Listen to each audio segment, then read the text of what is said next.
Hello friends, welcome back to part 10. Let's revise a little bit what we have studied in our previous video and then we will move forward to black hole. We have studied about stars, how they are formed. They are formed by fusion reaction when two light nuclei combine to form a heavier nuclide. This is the basic definition of any fusion reaction, and in that a lot of heat temperature is required.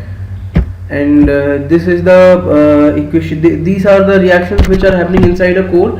Hydrogen combines to form helium, and helium combines to form beryllium, carbon, oxygen, neon are further formed. This is the core structure of a star. The most heaviest elements which are formed due to fusion reaction are at the center, and moving outwards are the lighter elements, lighter matter, which are formed due to fusion reaction. Okay, and these are the two forces which are acting inside a star. The thermal radiation which is acting outwards, and the gravitational pull which is acting inwards, like this.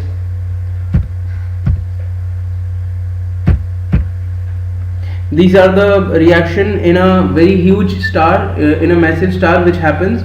Hydrogen gets converted to helium, further carbon is formed, oxygen, silicon and iron is formed. In our sun, the star of our solar system, it won't go till iron, it will get ceased till oxygen only, because it is not that big a star. Here it is mentioned that these reactions are for a star which is 25 times the mass of our sun, so it will be a very huge sun, it will be a very huge star. Okay, so moving further, as I told you, two types of forces act inside a star. One, the gravitational pull which is acting inwards, and the heat force which is radiating outwards, and an equilibrium is maintained until the star collapses or explodes. Two conditions happen: either it will explode or it will implode, depending upon which force dominates. Nova explosion will occur inside the core when the heat temperature inside the core is tremendous. Okay, and due to that nova explosion, a daughter star will be born, which is nothing but the core of the parent star, and it will look like a white dwarf. And nova explosion will occur. There is a condition when nova explosion will occur whenever Chandrasekhar limit, whenever mass of the star is less than Chandrasekhar limit, and Chandrasekhar limit is 1.4 times mass of the sun, of our sun. So whenever a star is having its mass less than 1.4 times the solar mass, nova explosion will occur. If it is more than that, that means supernova explosion will occur. Okay, and after white dwarf, red dwarf, it becomes red dwarf when all the hydrogen is exhausted and there is no more fuel to burn, so it will just be a rocky body, and it is a death of a star. Further, we studied about red giants. Red giants, we saw that it is nothing but the plasma of the star is in a very expanded state, because it has so much amount of heat energy that it expands to a very huge area surrounding the star, and it glows red because of the enormous amount of heat energy inside it. Okay, and then we studied about red supergiant. What happened? This is the difference between red giant and red supergiant. Our sun was this is a massive star bigger than our sun, so our sun will go through this phase, it will become a white dwarf. Okay, and the star which is more than 1.4 times our solar mass, our sun's mass, it will become a red supergiant, and eventually it will undergo supernova explosion, and eventually it will either turn into a neutron star or a black hole. So we have seen how a neutron star looks like. It is also known as a pulsating star. Okay, the electromagnetic field inside this neutron star are so dense, that are so intense that they don't allow the light to emit from normal surfaces. Rather, the light can only emit from the poles where the electromagnetic fields are converging. Okay, and whenever Earth receives this pulse of energy, this dancing star, whenever its pole faces the Earth, we receive a periodic pulse of energy. Okay, and then we get to know that a neutrino star has just faced us.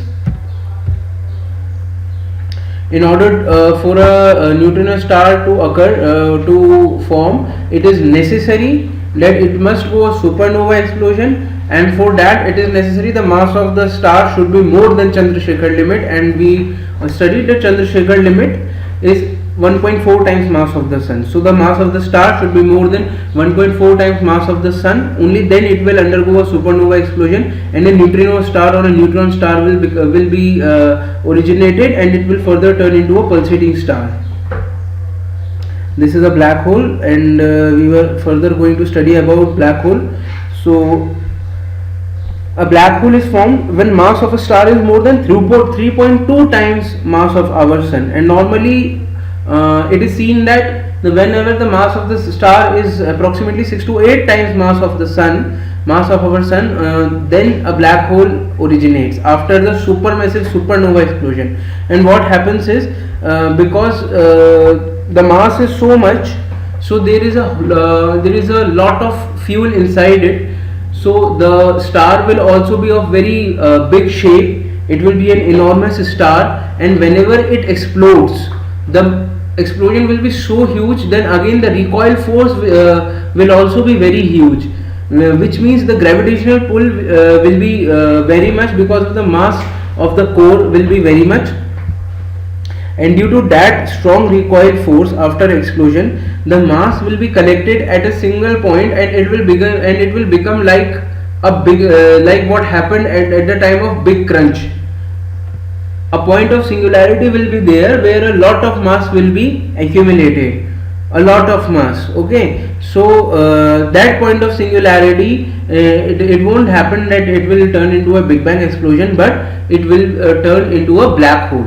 Okay, this is how a black hole looks, and you can see it is sucking the mass out of a star. Its gravitational pull is so much.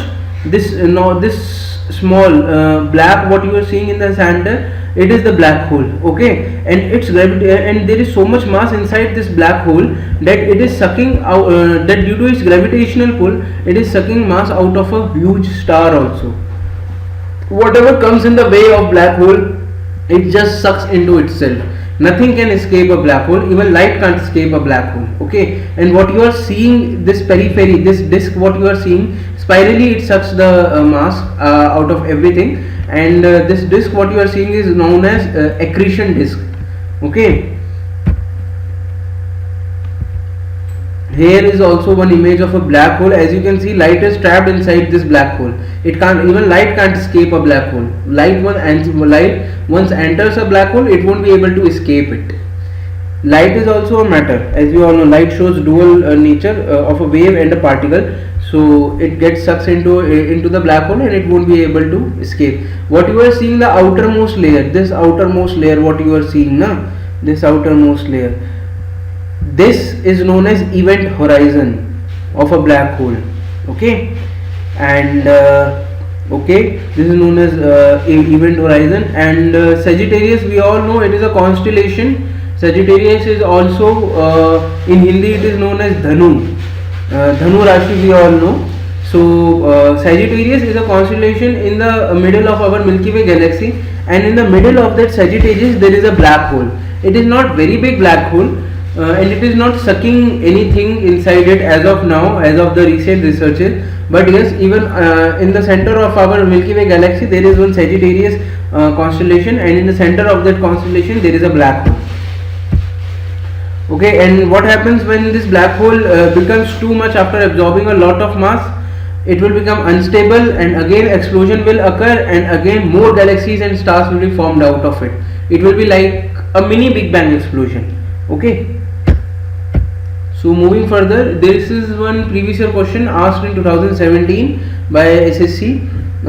If a star is bigger than sun but not more than twice as big, it will turn into a pulsar, Maxima, Avenger, Discover. Most of these are models of motor vehicles, as we all know, but it has mentioned here that not more than twice as big. Okay, as we have seen, Chandrasekhar limit is 1.4 times the mass of the star. If it would have written that if a star is more than 4 times the mass of the sun, then it will turn into a black hole. But if it is more but if it is more than 1.4 times but less than twice, then it will turn into a pulsar. We all saw what pulsar is. this is the pulsating star. Okay, this was the pulsating star, neutrino star we called it. Okay, so the correct answer to that will be a pulsar. It will turn into a pulsar. So friends, let's move to next question. That is, stars twinkle but planets do not twinkle because first option is they emit light of constant intensity. So we will do this question by elimination method. Okay, so we all know that our sun is also a star, and it is not emitting light with a constant intensity, it is constantly changing. Okay, no star can emit the light with constant intensity because the amount of reaction happening inside it is constantly changing, and so is the heat energy inside it that is generating, and so the light energy also, it is constantly changing. So option 1 is eliminated. Option number 2 is the distance from the earth does not change with time. This is wrong. Why? Because we have studied that the entire universe is in an expanding state, so everything is moving apart from each other. Also, since we are revolving around the sun and the sun itself is revolving around the Milky Way galaxy, so the distance is constantly changing between us and any planet or any star. Okay, so the third option is they are very far away from the earth, resulting in decrease in intensity of light. And the fourth option is they are nearer to the earth, and hence we receive a greater amount of light, and therefore minor variations in intensity are not noticeable. So what are the two conditions for a star to twinkle? First of all, it should have, for any object to twinkle, any celestial object to twinkle, what are the two conditions? First of all, it should have its own source of light. So stars have their own source of light, planets do not have. Second thing is, the star should be so far away that it should appear to us like a point. Okay, it should appear to us like a point which is emitting light, a very small dot that is emitting light. Only in that case are we able to see its twinkling effect. If it is very near to us, like our sun is also a star, but it is not showing twinkling effect. Why? Because it is too near to us. So it should appear to us like a point. So if you see the third and fourth option, you can see that they are very far away from the earth, resulting in decrease in intensity of light. Their intensity of light won't decrease that much if they are that much far away. So the fourth option is the only option which is making some of the sense, that they are nearer to the earth, and hence we receive a greater amount of light. Correct? We need to have at least some amount of light from that star so that it can show twinkling effect. Okay, and therefore minor variations in intensity are not noticeable. Totally correct. If the intensity of that star, suppose we are looking at Proxima Centauri, and its intensity is even increasing or decreasing, we won't know. But if the intensity of sun is increasing or decreasing, we will know immediately because it is very near to us. Okay, so the correct answer will be the fourth one. Moving forward, here we have solar system. Let's begin solar system. Let's begin with the sun. So after the sun, the two stars which are most closest to earth are Alpha Centauri and Proxima Centauri. Okay, and sun is also not, we are revolving around the sun, but the sun is also revolving around the Milky Way galaxy. The earth is rotating on its own axis at a speed of 24, because it's completed its rotation in 24 hours. In the same way, sun also completes its rotation on its own axis in 26 days. In the way we complete a revolution around the sun in 365 days, sun completes one revolution around Milky Way galaxy in 200 million years. Okay, it is a huge amount of time. Moving forward, as you can see in the background, planets and the sun are coplanar. That is, they exist on the same plane. You can see this is sun, then there is Mercury, Venus, Earth, Mars, Jupiter, Saturn, then blue thing is Uranus, and the last one that is rotating outside is Neptune. Okay, so all these 8 planets are in the same plane, but you can see this another planetary object which is not in the same plane with sun, which is not in the same plane with other planetary objects, with other planets. Okay, so the sun and the planet are always coplanar. All planets revolve around the sun. Yeah, okay. So anything that is revolving around the sun, as you can see, it is in the same direction, that is from west to east. All planets are revolving around the sun from west to east. From west to east. All asteroids are revolving around the sun from west to east. All the natural satellites of a planet are revolving around that planet from west to east. That is, moon is revolving around earth from west to east. Ganymede, the largest satellite, the largest natural satellite of Jupiter, it is also revolving around Jupiter from west to east. All the asteroids around Jupiter, they are revolving around Jupiter from west to east. So everything is revolving from west to east. Okay, let's compare the size of all the planetary objects. In the first figure you can see Mercury smaller than Mars, smaller than Venus, smaller than Earth. Okay, so here you can see Venus and Earth are almost of the same size. Now this is Earth. In the second image this is Earth. Okay, the next one is Neptune. Neptune is bigger than Earth. Also you should know that these four, Mercury, Venus, Earth, Mars, these are the inner planets or the terrestrial planets, and the last four, Jupiter, Saturn, Uranus, Neptune, these are the outer planets or the gaseous planets, or they are also known as the gas giants or the Jovian planets also we call them. Further in slides we will look into these names.